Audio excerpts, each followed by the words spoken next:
what is up? It is Jiwon. Welcome back to the Nectarine Pod. If my voice starts to sound kind of hoarse, it's because I just filmed a podcast episode, so that is why. But I also wanted to record this story time, and this story time is The Woman Who Stole My Life by Marian Keyes. So let's first start with our protagonist, Stella. Something you gotta know about her is that she is a believer in karma. The whole what goes around comes around, give out good, get good. She believes in it. That is the only reason why she let the man in the Porsche out of where he was parked into the main line of traffic. The way he was parked was like there's all the cars coming this way and he's trying to make a turn into the traffic and no one is stopping for him. Like, it looks like this man has been defeated because of this, because it looks like he's been there for like an hour just slumped over the steering wheel like, I am never going to be able to leave this place. And Stella's thinking, okay, everyone is thinking this man has a Porsche, he's rich, he has no problems, and the Porsche is brand new. Yeah, like, get out of here with that. And Stella's like, you know what? No, I'm gonna do this good deed of the day. So she stops, letting him turn and go in front of her. Except this good deed of the day does not go as planned because she ends up crashing into him because the car behind her didn't expect her to stop and rammed into her.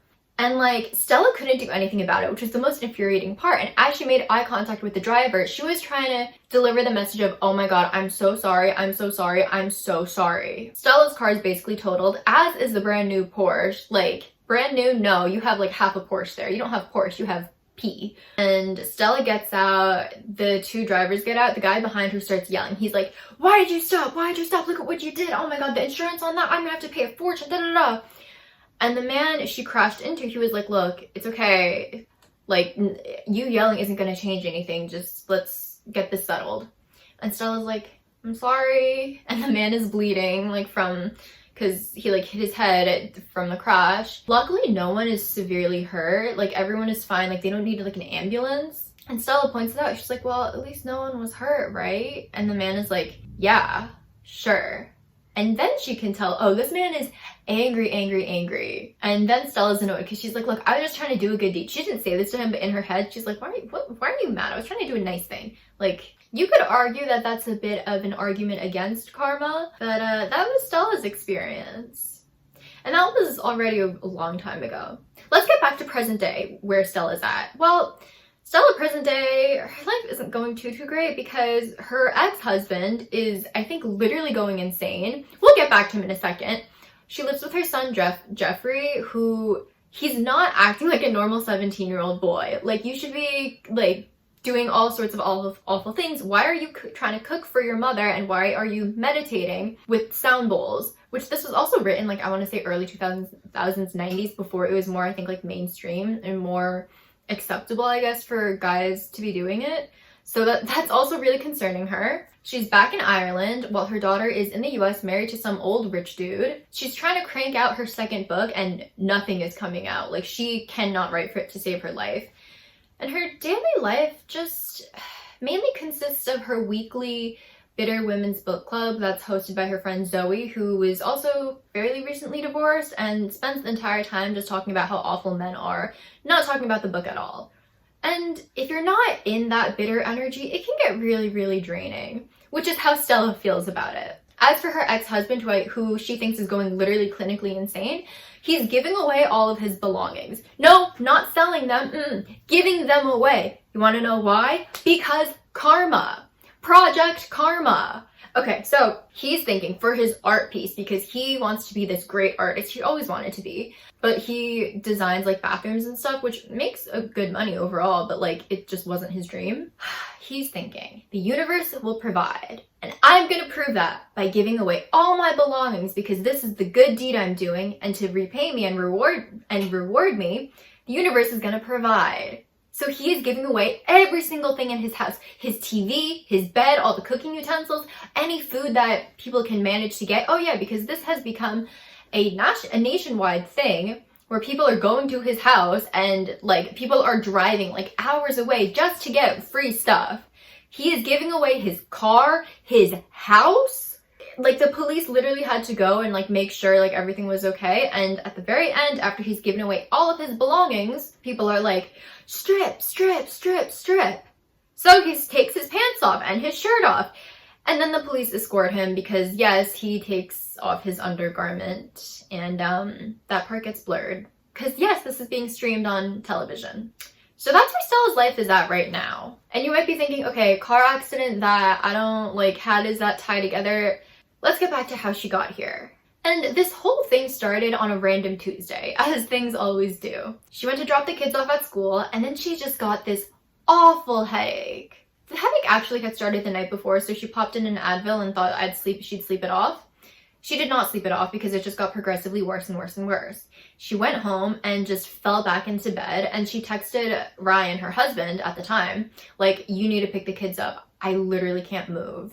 Then they rushed her to the hospital after, and she, at this point, she's like paralyzed. She can't really move, she can't talk. And it turns out she was so unlucky to be struck with a disease called Guillain-Barré syndrome. Her lovely sister that she worked with, Karen, I don't know why her sister would say this. It's like, that is not helping the situation. Your sister is paralyzed and cannot talk. Do you, like, she's hooked up to all these ventilators and tubes. Do you really think that's the wisest thing to tell her right now? But she says, God, you're so unlucky. You know, the likelihood of you winning the lottery was higher than this. Actually, I think it was the doctor that said that to her.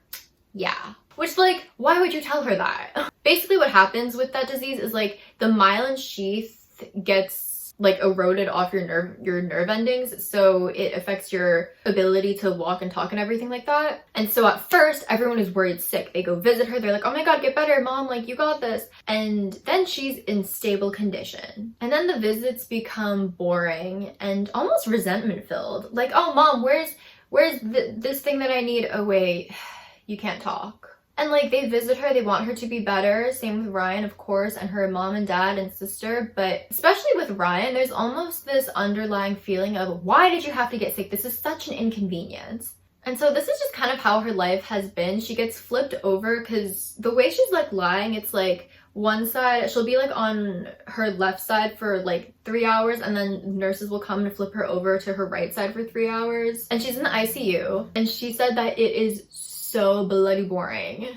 Like, understandably, it's like you're just lying there. She can't do anything. She can't talk. She can't read. She can't do anything. And then one day she gets a neurologist, and this neurologist is Dr. Mannix Taylor, and he basically just, like, specializes in Guillain-Barré syndrome, so he's gonna help speed up her process. And when Stella first sees him, she's thinking, like, she knows that she has seen this man before. She's like, why do you look so familiar?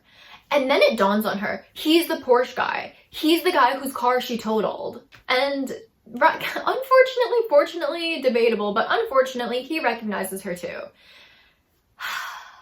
And surprise, surprise, he's not too happy about it. But regardless, he's professional, so he does his job. And part of his job is to, like, massage her, like, hands and everything. And this is so the myelin sheath can grow back faster. So he's kind of like her physical therapist as well as neurologist in a way. And he comes weekly. And then one day he comes in off schedule and he's like, Stella, I have really exciting news. Stella can't talk, so she's just, like, looking up at him. And he's like, I found a way for you to communicate. Basically, he writes the letters of the alphabet on a sheet of paper, and then she'll blink with her right eye if what she wants to say starts with the letter that he stops at. So he's like, okay, you want to try? So Stella's like, yes. And so there's A, B, C, D. Okay, going through the letters. S. She blinks with her right eye. Okay, stops there. All right, start again. Stops at O. The first thing that she says, she's able to communicate, and this is the first thing she says. Sorry about your car. Like, the way she intended it and the way he received it was like a snarky, like, sorry about your car. Not like a sincere, I'm so sorry about your car. And Dr. Taylor's like, seriously, you're able to communicate and that is the first thing you say? Ugh, okay. So then he tells her family about the blinking thing and how now she can communicate, and they're so happy. So they try it. And it just doesn't go as smoothly as when Dr. Taylor does it with her, and they get frustrated and just give up. Like, Ryan's like, ugh, I can't do it. All right. So he just, like, sits there and sulks for the rest of the visit to her. But luckily she's still able to communicate with Dr. Taylor just through blinks, which is so interesting. And then he starts coming in daily. And while he's massaging Stella will give him, like, a wisdom of the day, like a random inspirational quote. Things like, what's a yawn when it's no longer a yawn? A miracle. Or how do you eat an elephant? One bite at a time. And another interesting thing is that he is the only one vouching for Stella. He's the only one telling her family the truth, because the main doctor, this man should be retired. Like, he does not care. He looks like he just wants to play golf all day, and he admits to that. but he does not care. Like, he constantly refers to Stella as the patient, like she has no name, and he's like, yeah, no, she'll be fine, don't worry. And Dr. Taylor is like, actually, I'm gonna be honest with you guys, like, I don't know when she's gonna be okay. This is a very rare disease, and we honestly don't know. Which makes Brian really, really mad. And he's like, well, what do you know? You're not the doctor. And Dr. Taylor's like, well, I'm the neurologist, but okay. But luckily, Stella's actually improving really quickly because she starts twitching. And if you're paralyzed and you start twitching, like, that is a really big deal, especially like with this disease. And that means that her healing is going really quickly. And an annoyed Ryan is always asking, when can we expect her back? And the way he's saying it is not in like, oh, I really want my wife to get better, but in a sense of like, I need her to get stuff done. This is an inconvenience to my life kind of way. Like, okay, bro. And then one day, Dr. Taylor comes in with amazing news to Stella. And he's like, okay, there's this test that we can see like how much progress you've made. The only thing is that it's at a different hospital, so Stella would have to be discharged from the hospital that she's at and then go to the other hospital and get tested. Oh, and the other thing that I should have mentioned is that this test is so painful. Like, it's good if it's painful because that means that a lot of the myelin sheath has grown back and Stella's making a lot of progress. But it is going to be an excruciating level of pain. Like, the amount of pain that she felt when she realized she was sick, it's going to be way worse than that. And Dr. Taylor's like, are you sure you want to do this? And Stella's like, yes, I do. So they go. He's able to like discharge her and whatever, and she takes this test and they like, it's like through zaps, like they zap her or whatever, and she literally saw stars because of how painful it was, and she ends up passing out because of the pain, and then she's brought back to her original hospital. And then Karen, her sister, and her dad visit. Like, her dad reads her like these god-awful classic novels, and they're trying to communicate with her via the blinking system, but it's too hard, so they too give up. But overall, it's pretty nice company. So her family ends up leaving, and then Dr. Taylor comes in and he ends up staying with her. And they finally just get to talking about Dr. Taylor's personal life. And he tells her about his brother Roland. And his notable characteristics is that he's very fat and he's very charming and everyone loves him. Like, this man can talk his way into and out of just about anything. And he's like, you probably know who he is, Roland. He's like on this like TV show all the time, like as a host and stuff. And Stella knows him, like she knows who he is. And she's like, oh my God, I love him. Yeah, so remember that Porsche that she totaled? That was Roland's. And see, this is what I mean, but though when I say that he can charm his way into and out of anything, he managed to convince the car dealer to let him borrow the car uninsured. So yeah, they had to pay for that Porsche. They're still paying it off. And now Stella feels so bad. Like, she's like, oh my God, genuinely, I'm so sorry. And Dr. Taylor can tell that she's really sorry. So he's like, okay, like, it's okay. Like, what's done is done kind of deal. But then he goes into a bit more about Roland and how he has a really bad spending problem. And he has a lot of debt. And then Stella's like, has he considered rehab? And Dr. Taylor says that Roland has considered it, but it scares him. So he never goes. And then he's like, wait, okay, I know this is so unprofessional, but could I bring Roland in to talk to you? And Stella is so eager at this idea. She's like, yes, because mind you, she's bored out of her mind. So any other human interaction, let's go, yes. So Roland comes in and she really likes him. Like, he is just as personable and great in person as he is on TV, excuse me. And they get to talking and Stella's like, why don't you want to go to rehab? And Roland's like, what if they hit me? What if they're mean to me? And Stella's like, they're not gonna do that. Like, they're there to help you. And Roland's like, wait, Stella, you're so wise. Something about just talking to Stella helps him so much, and something like clicks for him. So then he decides to go to rehab. One day when Dr. Taylor is like doing her like physical therapy, he's like massaging her feet and she feels like a weird spark. She's pretty sure it's one-sided, but like as soon as she feels that Dr. Taylor like stops massaging her. And then they get into talking about like his personal life. Like, yes, he has a wife. They don't have kids, though they have been trying, and it just has not been working. And Stella is trying to imagine his wife, and she's thinking, okay, she's probably this like angelic supermodel type kind of person. And then Roland comes in to visit her. So he tells her like he went to rehab and now he's paying off his debts and he's not spending. And he's so grateful to Stella. And he's like, thank you so much. Like, you literally changed and saved my life. And Stella tells him, no, you changed your life. I didn't do anything. So now Christmas rolls around. She's been in the ICU since the kids started school. So like since September until now, she's just been in here and it is so depressing. Like, it's just the fluorescent lights, one measly thing is tinsel, like, on the wall. It's really sad. Her family comes in briefly to visit her, but they're just all annoyed that she's sick. So they leave, and then Dr. Taylor visits, which, it's a pleasant surprise, but it still shocks Stella. She's like, oh my god, like, what are you doing here? It's Christmas. And he tells her that he just wanted to check in on her progress. And then they both see her. Well, Stella sees her first, because the way it's set up, I guess, it's like Dr. Taylor is here, and then Stella's like lying here, but his back is towards the door. So Stella sees her first, and it's his wife. She looks more, she has like more sharp features and more like gothic, like she's intimidatingly beautiful, but she has a more like gothic look than Stella imagined her to have. And then she says, are you serious? And Dr. Taylor's like, oh shit, I gotta go. So then he goes, and then after Christmas, Stella gets a new neurologist. And then Stella, so like this was Stella's progress, her progress just halts, flatlines, if anything kind of decreases. Like, she just feels like, damn, like I'm never gonna see him again. And everyone is so confused because they're like, wait, you were doing so well, like what happened all of a sudden? And then Stella's thinking about it. She's like, okay, it was probably good that Dr. Taylor cut me off for good, because like I'm married, he's married, this crush thing, I'm just vulnerable, whatever. It's good, I'll live my life, he can live his life, no harm, no foul. And she's like, I've already missed out on so much of my kids' lives the entire school year. I'm missing out on everything. I'm just gonna get better. And then she just decides to get better, and she does. Her progress speeds up again. She's finally discharged from the hospital. She's able-bodied, she can talk, everything is good again. And she goes home and everyone welcomes her and they're so happy to see her for like a day. And then Ryan, oh my god, he is an absolute douchebag.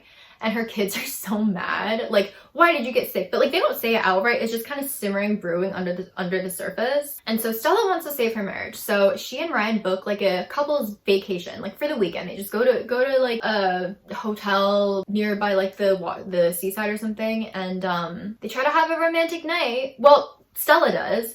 Ryan is just complaining the entire time. Like, he does not want to be there. Like, he's like, oh, money's tight after work, da da da. And then Stella, she's like lying there on the bed and she's like, Ryan, are you happy?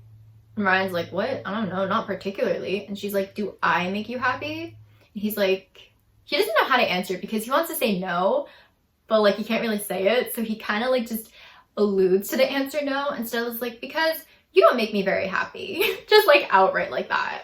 And with that couple's weekend, they realize that their marriage is over because they don't even have the energy to fight. They're just like, there's nothing we can do. Like, it's done. The relationship has run its course. Which makes them both kind of sad, but like, Stella's honestly not as sad as she thought she would be because I think she kind of knew the relationship was over a while ago. And it's sad though because it's like they were high school sweethearts and they were at one point really, really in love, but it just ran its course. Then they go home and tell the kids, and Jeffrey does not take it well. Now he's like, Mom, this is all your fault. It's because you got sick. Her daughter, on the other hand, Betsy, it's like, when did you get so wise all of a sudden? Because she's like, I knew it. This relationship was over long before Mom got sick. And she's like, look, Dad, no offense, but this has always been your show. Mom never got to self-actualize, so now it's her turn. Like, dang. And then, as luck would have it, the next day, Dr. Taylor shows up at Stella's work because she works at like a beauty salon with her sister. And she's like, what are you doing here? And then her sister Karen is like, is this why you're divorcing Ryan? And Stella's like, no, that was over like long ago. And the reason he showed up was because Stella actually booked an appointment with him like a couple weeks ago, but was just too chicken, so she never went. And he told her that he was waiting for her until 9 p.m. for her to show up. And he's divorcing his wife. To put in perspective how long he waited, he waited 5 hours. Her appointment was at 4. Like, dang. And he tells her that he wants to get to know her. He wants to date her. And then Dr. Taylor, well, Mannix, as she should now call him, he's going to be at this spot tomorrow with sandwiches at 1 p.m. And then Stella's like, wait, no, you take advantage of me. No. And the next day she books a beauty appointment for like a client at 1 p.m. And then mid-appointment, she's like waxing this person. She tells her sister, I have to go. And she goes and meets him. And he brings an array of sandwiches and he does end up bringing her favorite. And they talk. And okay, she and his now ex-wife, Georgie, look completely different. So she's like, I need you to admit something to me.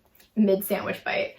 I'm not your type, am I? And he's like trying to like swim around the answer. And she's like, just say yes or no. And he's like, okay, I'm gonna admit, no, you're not my usual physical type, but we have such an undeniably strong connection that I know you feel too. So like that doesn't matter. And then Stella asks him about the books. So you see, a few weeks ago, this was like before she booked her appointment to see him, she got a package addressed to her. And they were just a box of like 50 books. And it was called One Bite at a Time or One Blink at a Time.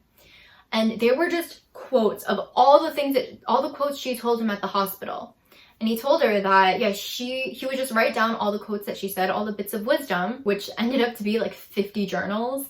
And he wanted to publish it, so he did. He self-published like 50 copies, and he wanted to send them to her. But their conversation is cut short because then her son Jeffrey sees them, and he's like, this is why my parents are getting a divorce, because my mom is an unfaithful cheater. Even though that's not the reason they divorced. Like, their relationship was long over, way before. When she goes home, all hell breaks loose because now her entire family is against her. Like, Ryan is like, I was faithful to you, I was holding down the fort, how dare you? And her daughter's also like, Mom, how could you? And she's like she's being punished for a crime that she didn't even commit, because they're like, you slept with him, you did this, you did that. And Stella didn't. And she's like, no, I didn't, let me explain. And they're not letting her explain. So she's like, you know what, screw it. Ryan and the kids end up leaving, so she's just there, and she's like, fine. So then she goes to Mannix's like apartment where he's staying, and they sleep together, and it is like truly, in comparison to Ryan, like Ryan does not compare. It is the best night ever. And then after, they fall asleep, and then when they wake up again, this is where Mannix made his fatal mistake, because he's like, you should get back to your family. Which in his mind, truly, he was thinking, like, he wanted to show Stella that he's okay with the fact that she has a family, that like she has a history and everything. He's okay with it. He knows that her kids are going to be priority, and he's okay with that. But Stella took it as, okay, we did the deed, I'm done, bye! So Stella's pissed, and she gets up, throws a shoe at him, and leaves. She goes home with one shoe.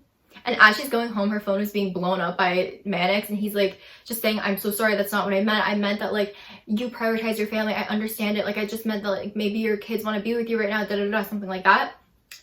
Nope, not listening, decline, decline, decline. And then throughout the next like 3 days, he is calling incessantly, leaving voicemails after texts, just saying that how sorry he is. But meanwhile, her kids come back because they're like, Dad can't do shit. We still hate you, but we're gonna stay with you. And this is when Stella finds out that Ryan didn't actually do anything when she was in the hospital. He just allocated the work to other people. Like Karen did all the work, her mom. Ryan did nothing. And this is making Stella so mad because Ryan was the one who took all the credit for like holding down the fort and taking care of the kids, when in fact this man did nothing. So the kids move back in and her daughter's warming up. Jeffrey though, he's still iced. Stella then calls Mannix and she's like, why'd you stop calling? Mind you, he called 80 times and she ignored every single one of his calls and texts, and he's like, I have pride too, you know. They end up talking it out and she forgives him. And then their families meet. Their relationship is going kind of quickly, but it's still natural for them. And they meet like Roland and everything, the whole family. And Betsy, her daughter, she's great with it. Like, she is honestly really happy and she loves Roland. Jeffrey is being an absolute asshole. And like when they're leaving from Mannix's family's place, to Roland, to his face, he's like, what? You're so fat, you're probably gonna like keel over and die. We're gonna have to roll you away. Like, what? You are awful. And then Georgie, his ex-wife, wants to meet Stella. And Stella's like, why? Can you come with me? And he's like, I would, but she specifically wants to meet with you alone. So Stella is like crapping her pants because that is, like, what is she gonna say? Like, that would scare me to pieces. Like, why does your ex want to meet with me? Your ex-wife? No. They get to the dinner place. Georgie's there. She looks like a model. And Stella sits and Georgie explains that she's not mad or anything. She's like, look, Mannix and I, we are just not a good fit for each other. We should not have been together for that long at all. Maybe never even in the first place. So yeah, genuinely, he's your problem now. Like, good luck, girl. But like, it's all in good fun, but genuinely she's just like, look, I'm not mad. Like, she wants to just get to know Stella. And she's like, look, I'm really sorry for my behavior at the hospital. And Stella's like, no, it's okay. I hadn't gotten my hair done in a few months and I couldn't talk or walk. And they honestly become really good friends. Like, they just click. Because then Stella's like, also, by the way, where's your necklace from? And Georgie's like, oh, she takes it off. She's like, here, have it. And like, they just become fast friends, which is unexpected. And it's not like the catty kind of friend where the wife tries to sabotage. No, like, genuinely, they're on each other's team. Like, they're just genuinely friends now. Meanwhile, things with Ryan are not going well because the deal is like, okay, during the week, Stella gets the kids, the weekends are Ryan's weekends. And he has just been flaking on them every single weekend for some new 20-year-old every week. And Stella is getting so much. She's like, you can't keep bailing on your kids. And Ryan's like, what? You can have your affair, but I can't have mine? I'm gonna do whatever I want. Da da da da. So it's looking kind of tough for the relationship. Like, things are just going as well as they could in this situation. And then a US politician's photo changes everything, because this is really scandalous because she's photographed in rehab reading Stella's book. And now everyone wants to know, oh my god, what book is that? Who wrote it? And all of a sudden, Stella's street is being swarmed with different reporters and photographers. Like, and they're just like camping outside. It takes them like 5 hours to finally leave and get bored because like no one's coming out of the house. And like, this is like hot news because all these book agents want to work with Stella, and Mannix is able to negotiate her a deal for $250,000 with an agent. Her name is Phyllis. Details need to be discussed and negotiated in New York. Welcome to New York! So the next day, all four of them, Mannix, Stella, and the kids, are being flown to New York first class to have this meeting. And then they meet Bryce Bonesman. He's the publisher. And he just jumps right into it. He's like, okay, so you guys are gonna move to New York. There are a bunch of good private schools for the kids. We can get them an interview and, you know, they can move here. You guys will live here. What do you think? And obviously one blanket needs edits because there's so many copywritten quotes in there, but you in? And they're in. And it is go time. And the next day they meet with all these different people. Inga and Olga, those are their actual names. They're this couple and they are so awful. They're pretentious and just awful. They're like, we only shop at Dean and DeLuca. You should check it out. Ugh. They meet with Bryce Bonesman's wife Amity as well, and they also meet with a Pulitzer Prize winning author, Laszlo Jellicoe. And he's also accompanied by his personal assistant, nutritionist, personal trainer, Gilda Ashley. Gilda Ashley's honestly great. Everyone else is awful. Like, the way Laszlo Jellicoe like talks to her is so gross. And also she's like 30 years younger than him, but at least they got a good private school recommendations. So the next day, the kids are interviewing at the school and everything, as is Mannix, so Stella decides to just explore the Dean and DeLuca store. And then she bumps into Gilda, which, you're in a new city, just seeing someone familiar and a friendly face is so calming. And she's like, oh my god, like, I'm so happy to see you, da da da. And somehow, Gilda, she's like, I can be your personal trainer. Because, like, you know, new clientele. And Stella tells her, like, I can't really pay you. And Gilda's like, no, it's okay, it's okay. I need, like, more reviews and everything anyway, so, like, it works out. And it's go time. They fly back to Ireland to pack up their lives. She tells Ryan, and he goes crazy. He's like, how dare you take my kids away from me? You mean the kids that you flaked on the past 4 weeks in a row and refused to see so you can sleep with some 20-year-old? Honestly, he's more mad that Stella stole his life. His words. And he starts throwing a tantrum. He's like, I'm the artist. This was supposed to happen to me. Damn it, Stella, you stole my life. And guess what? When you fail and come back here, you're going to. You're going to fail. You're going to come back. I'm telling you, you're going to fail. Which, like, okay, thanks for the support, dude. But with that, they go back to the US and their new life begins. And it's a rocky start, I'm not gonna lie. Basically, Stella's first TV appearance would be with Annabeth Browning, the American politician who basically started Stella's career. But literally 5 minutes before they're supposed to shoot, they get a call. They don't get a call, but like the production team gets a call and they're like, cancel, she's not showing up. And they're like, what do you mean? She's back in rehab.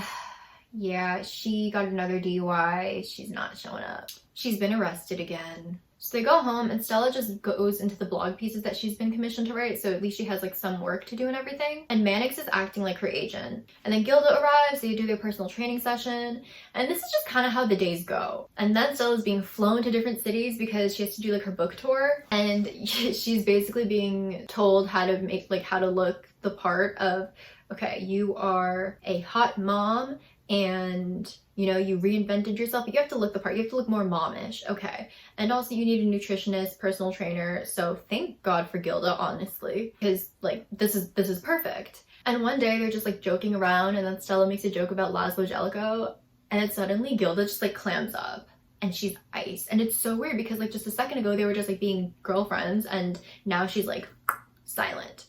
And then Gilda's like, no, it's okay, don't worry, we're friends. And so the book tour continues, and the personal training sessions, nutritionist sessions continue and everything. And then it's Stella's birthday. So she and Mannix are able to take a holiday away, and it's really great. But it's just like continuous back-to-back book touring.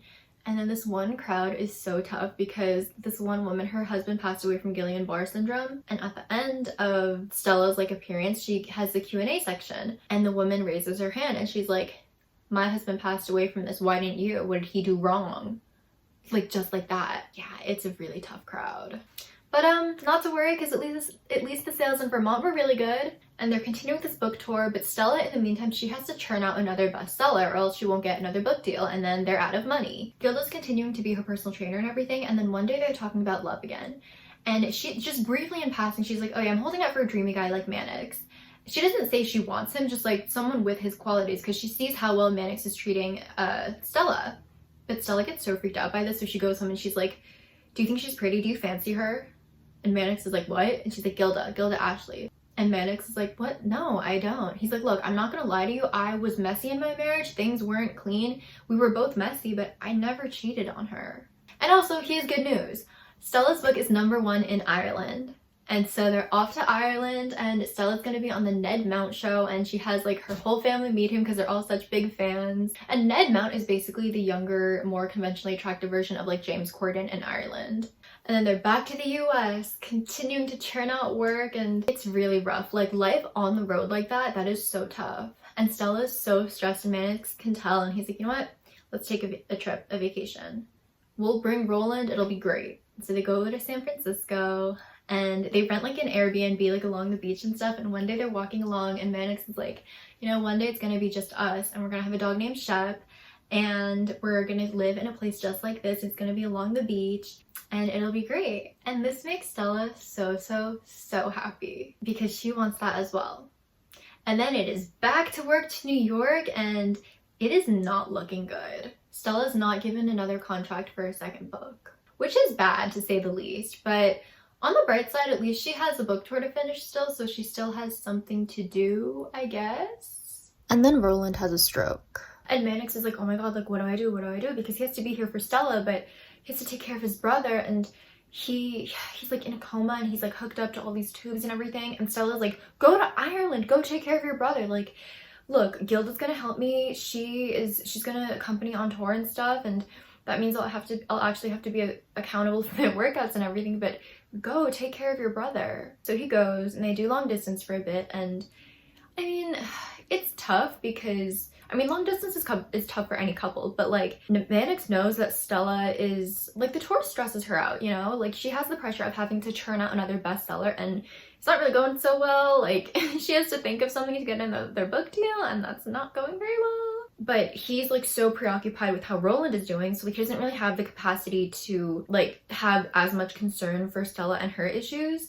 And for Stella, she feels like she has to just put on a happy face all the time because Mannix is dealing with so much. Like he doesn't know if his brother is gonna live or pass away. Like he has bigger fish to fry, you know? Like sometimes Stella will hear Gilda like on the phone, and she'll like be on the phone with Mannix, and like she doesn't like it, but she doesn't really say much about it because it's like the man has to deal with so many things already. And Gilda and Stella, they're just like chit-chatting and whatever, and Gilda's like, oh my god, I have such a good idea. And she's like, how about, well actually, look, I've been thinking of this idea for a while, and it's a women's health book from ages 10 to 50, and it's like all these beauty tips, what to expect, how to be in your most optimal health from like each age. And it has beauty tips, recipes, all these different things, life hacks basically. And Gilda's like, what do you think? And Stella loves it.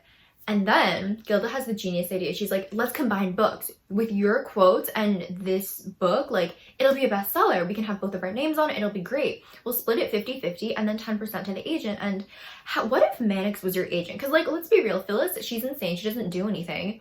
what if Mannix was our agent and he would get 10%? And honestly, this sounds like a really good idea. Like, this is honestly Stella's only hope at having some sort of income, because think about it, without this book deal, they have no way to make money, because Mannix, he's a doctor in Ireland, but he's not licensed in the US, so he can't do anything with that. Like, this is their only option. And so when Mannix gets back, Gilda tells him about this plan, and he's hesitant because he feels a sense of loyalty to Phyllis.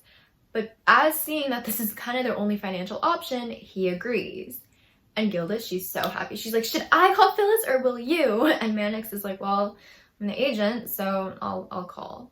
It's a pretty short conversation, but you can imagine how upset Phyllis was. And now he's officially their agent. And the next day they have a meeting with Bryce Bonesman, and the meeting goes great for Gilda and for Bryce, because they love the idea, they love the book, but the one thing that they don't love is Stella. They only want Gilda on this book. This would be Gilda Ashley's book, and Mannix would be her agent. And Stella steps out of the meeting stunned. To Gilda, she's like, did you know about this? Did you plan this before? And Gilda's like, you know, we had it in the talks for a few months, but you know, we weren't sure if it would come to fruition, but now it has, and it's so great. And Stella feels so betrayed. She's like, how could you do this to me? And Gilda's like, what? It's just business. Look, everything is the same except I'm you, and Mannix is Mannix, and I guess you're me. And Stella, it's not confirmed yet, she knows that Gilda wants Mannix. And she tells Mannix, and Mannix is like, look, I don't want her. This is our only option. Like, I have to accept this job. And then a little bit after Gilda and Stella talk, it suddenly all clicks for Stella that none of this was an accident. And she just stops Gilda mid-sentence. She's like, wait, was this all planned? That day you saw me in Dean and DeLuca, did you plan this all? And Gilda can't even deny it. She's like, well, yeah, I did plan it. Saw the opportunity, I had to take it. And then she points out to Stella, look, I have a once-in-a-lifetime opportunity. I'm not going to turn it down. Besides, what would you do anyway? And then Stella manages to ask her about Mannix. It's like, okay, you wanted the book deal. You got that. Mannix? And Gilda, she doesn't scoff per se, but she's like, oh, well, Mannix, he's just a perk. And Stella's like, excuse me? And Gilda's like, yeah, I mean, I want him, and sorry to say this, but he wants this too. You ask him to walk away from me, he won't. Because we have something special, you know? I mean, you admitted it at once too, that all you and Mannix really have is the intimacy, and you guys haven't, done that since y'all have been long distance anyway, so there's not really much holding all together anymore now, is there? Their conversation ends, and immediately Stella calls Laszlo Jellicoe, the Pulitzer Prize author that Gilda was being the nutritionist and trainer for. Ring, ring, ring. And she's like, I need to ask you about Gilda. And he chuckles almost, not in like a ha-ha way, but in like a, oh yeah, she got you too. And it turns out that Gilda completely bamboozled him. She made herself indispensable, and she made herself just irreplaceable and needed. And then she posed this book idea to him, and when he said no, because he didn't like the idea, she just completely cut him off.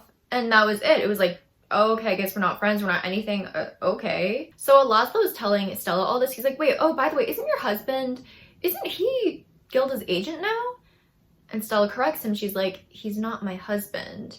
And Laszlo Jellicoe, he's like, oh, well, if Gilda wants him, he's never gonna be your husband. And mind you, Stella already knows all this, and she's like, no, but she's like, yeah, Gilda, she does want him. And then genuinely, Laszlo Jellicoe feels so bad for her. He tells her, I'm sorry, kid, but she gets what she wants.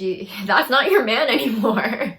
And then she literally sprints home because she has to talk to Mannix. And she asks him, are you really Gilda's agent? Yes, he is. And then she starts begging. She is groveling. She's literally on the ground begging, like, please do not be her agent. Please, please, please, please. And mind you, Mannix doesn't want to hurt Stella. Like, he can see that this is making her miserable. That being said, though, in this situation, this is literally their only option. Because, yeah, they were given, what, $250K? In New York, with the private school, everything, like, that doesn't really add up to much. They're literally out of money, and this is their only option. And he tells her that. He's like, look, Stella, this is our only source of income. I have to do this. This is his only way to support her. And then Stella tells him what Gilda did to Laszlo. And then Mannix says in response, of course he would say that. When they were like, they went out, and then after she broke up with him, he's been awful to her ever since. Stella's like, wait a minute, wait, how do you know about that? And Mannix tells her, oh, I mean, Gilda told me, you know, during like one of the phone calls when I was in Ireland. And this sinking feeling is just getting so much worse. Like that sinking feeling, let's say it starts out as like a little teeny tiny bubble in your stomach. Now it is a giant boulder just like weighing her down. And Stella's like, so you're close? And he's like, well, I mean, we're closer than we were before, but you know, like we're not. Wrong answer, my guy. Wrong answer. Because this just confirms to Stella that Gilda has in fact stolen her life. And she tells Mannix such. And Mannix is like, she hasn't stolen me. Which it's just like, men can be so stupid sometimes. Because then Stella tells him, she's like, she has stolen you. You just don't see it yet, you dimwit. And besides, she knows what Mannix is like. And now it's Mannix's turn to get kind of mad because he's like, what do you mean? What am I like exactly? And Stella tells him straight up. You think with your genitalia, you can't resist a beautiful woman. And Mannix looks like Stella slapped him. Like honestly, she could have like punched him a couple times with all her strength and it would have done less damage than what she just said to him. And he asks her, have you ever trusted me? And point blank, Stella tells him no. And I was right not to. We were a mistake from the start. We're too different, you and I. And now it's Mannix's turn to bring out the ammo because he's like, you know, you never did tell me that you loved me. Because Mannix told Stella that he loved her pretty early on in the relationship. Like I want to say they were maybe a couple months in. Like even before the whole, no, it was like probably just a little bit after the whole Annabeth Browning American politician thing erupted and this whole thing started. It was a little bit after that, so they had only been officially going out for a little bit. To be fair though, it's like they had been getting to know each other for the entire time that Stella was in the ICU. But what happened when he told her he loved her, Stella was like, don't even say it. So then Mannix told her, he was like, okay, you know what? You know how I feel, but I'm not gonna bring it up again since it's freaking you out. I get that. You can say when you're ready, but just I won't bring it up ever again. And he didn't until now this fight. And Stella says in response that it was never the right time to tell her to tell him that she loved him. And Mannix is kind of bitter now. He's like, well, I guess it's not the right time now either, is it? No, it is not. And then Stella tells him to leave, and he does. And it is an agonizing night for both of them.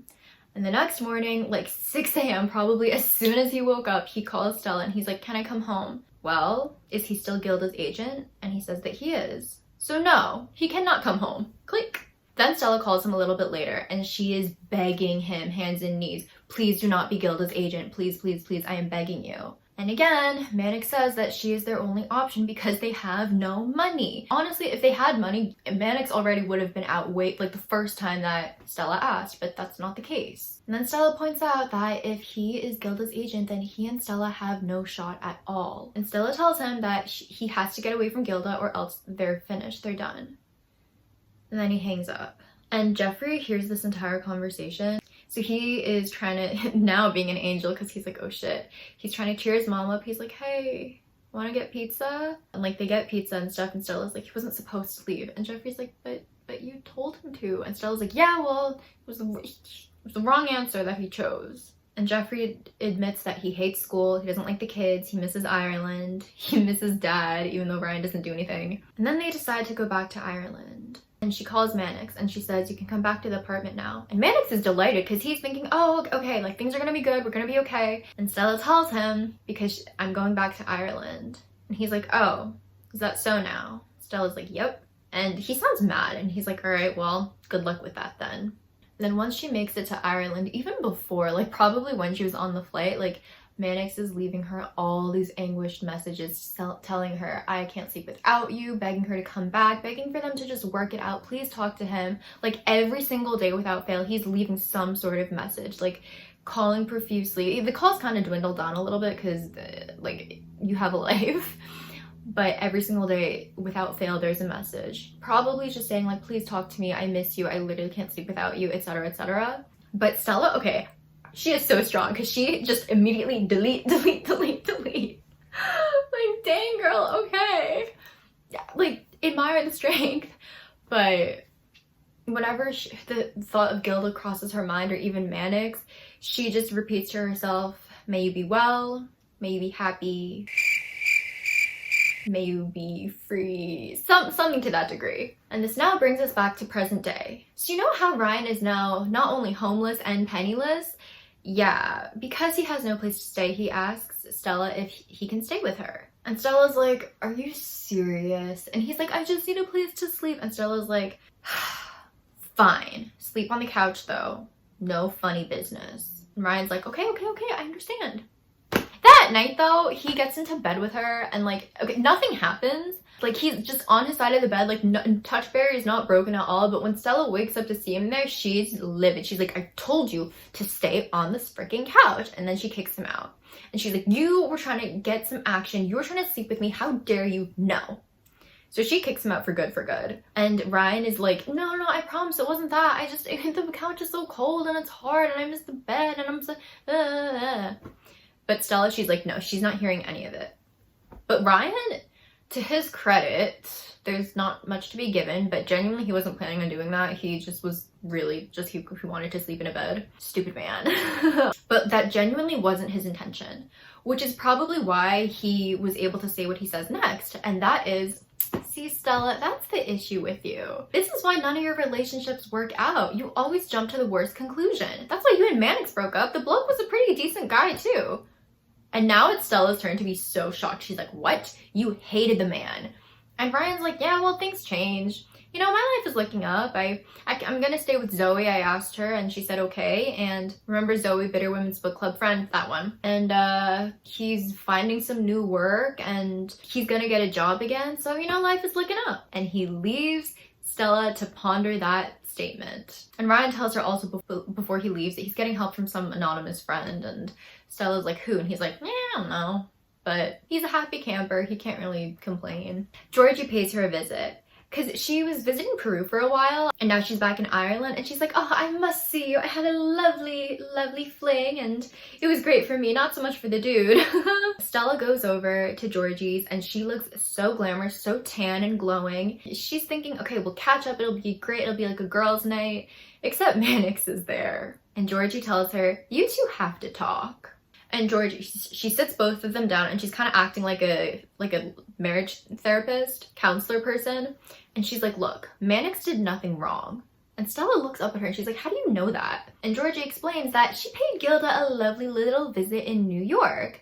And basically she had scared Gilda into stop interfering with their relationship because Georgie doesn't like when her friends are unhappy. And this was clearly making both of them very unhappy because they want to be together. So Gilda, she better freaking stop it. And the thing with Georgie is that she's the kind of intimidating beauty where like, if you're not friends with her, she looks really scary and kind of looks like the type who would severely bully you. So that's kind of what she did to Gilda and that probably scared Gilda straight because no word from her anymore. And Georgie explains that Mannix never ever had a thing with Gilda. And Stella asks Mannix, you never had a thing with her?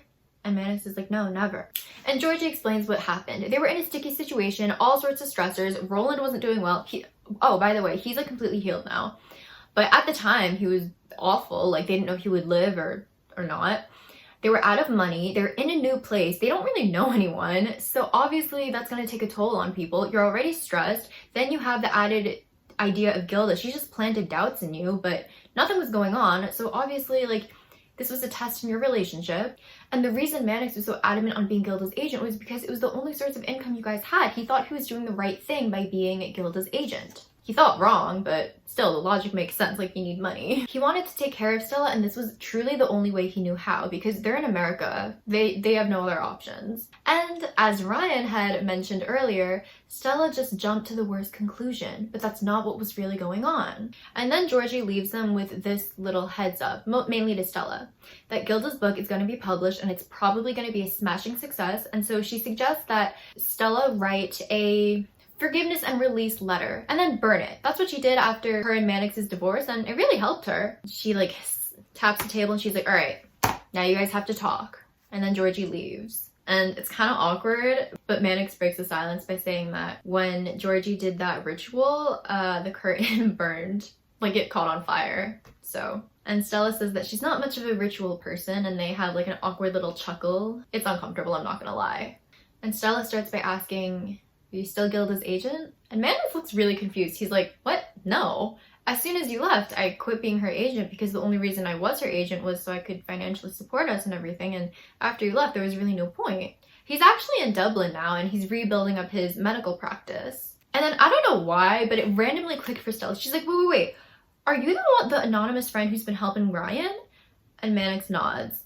And Stella's like, why? He's been awful to you. And Mannix tells her he's been doing it for Stella. And again, Stella's like, but why? And then Mannix tells her that Stella is everything to him. And then he begs for Stella back. And Stella's like, no, but we've made so much progress breakup-wise, like we can't. Mannix continues that he literally cannot sleep without Stella, like it has only ever been her, please can they get back together? And Stella, she's like, no, I have made peace with it, no. And Mannix, he has not made peace with it because he still loves Stella. And Stella tells him that she loves him too, and she's sorry that she never told him at the right time or anything, but she can't do it. And so this woman, she says no to presumably the love of her life, and she gets up, she leaves, and Mannix is just standing there. Like, he looks like all the life has just left his soul. Like, it looks like he has nothing to live for anymore because he just looks so depressed. Understandably. And so she's sitting in the car, she's starting the ignition, and then she's like, wait a minute, I am being so stupid because I want to be with him, he wants to be with me, he hasn't done anything wrong, and I'm getting another chance to be with him. Like, this is, why am I saying no? This is so dumb. So she turns off the ignition, pulls out the key, runs back to him, and she's like, okay, I'm sorry, I wasn't thinking straight when I said no, but I'm thinking straight now. Yes, I want to be with you, like, I love you. And they get back together. Alright. And now, let's flash forward a year later. Betsy, the first daughter, she has had her first child, now making Stella a grandma. Stella and Mannix are in fact still together, they're still going strong. They're having like a gathering, like a family celebration for the baby and everything. And Ryan and Zoe actually got together. Like, once he moved in with her, there was a spark that like either wasn't there before or they didn't realize was there before, and they're super happy.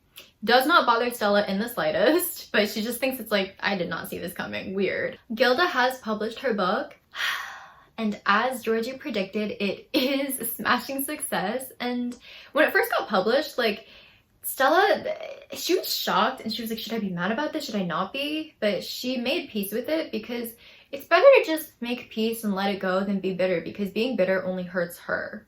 And Stella and Mannix, so you know how I said that they're still going strong? They're living together and they have a dog named Shep.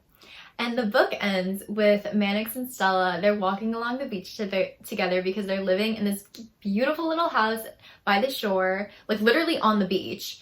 And they're walking together and he like gives her a hug, and then their dog Shep like comes in between them because he wants to be part of the hug too. And this is now Stella's life. And that is the end of The Woman Who Stole My Life. I love this book so much. It's one of my favorites. I really like that there's a happy ending. Like, all of Marian Keyes' books have some sort of a happy ending, even if it's not necessarily the ending you would want per se. But like, they're all happy. Basically, I love all her books is what I'm trying to say. But that said, I hope y'all enjoyed. Thank you so much for watching, and I'll see y'all with another video very shortly. Also, the Nectarine Pod podcast episodes come out every Wednesday on YouTube, Spotify, and Apple Podcasts. Storytime will be out every Saturday. Okay, see y'all.